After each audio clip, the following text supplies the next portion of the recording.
What are the implications of this vote going forward for policy? Well, the message to draw from this is definitely that immigration is and will stay a polarizing issue in Switzerland. That is definitely the takeaway. But on the other hand, Switzerland dodged a bullet here.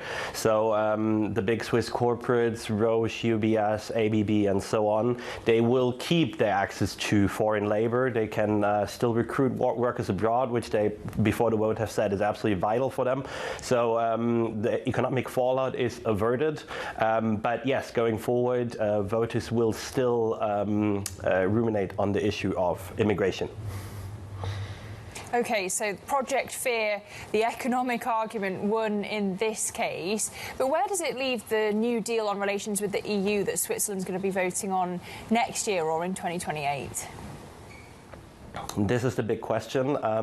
The supporters of the population kept the Swiss People's Party, which is the right-wing party here and the biggest party in the parliament also. They have vowed to fight this deal, and they have also vowed, after the defeat they suffered yesterday, they have vowed to hear the Swiss people's concerns and continue to fight against what they say is misguided immigration policy of the country. So when this deal, which is really fundamental to update Switzerland's relations with the EU, when this deal will come to the ballot, you said it, either next year or in 2028, then it will be very much a controversial fight, and it is very much a possibility that voters will scupper that deal, which then in turn will have significant diplomatic, political, but also economic fallout for Switzerland. So we'll wait and watch what happens in that vote. Well, just give us a flavour of that economic argument. What could we have seen had this vote gone the other way? So there was a government commissioned study which said that if you had introduced the cap on the population, then economic production, GDP, would have been 12% lower by the end of the century. And much of that is, as I said, from this access to foreign labor, which the Swiss economy is dependent on.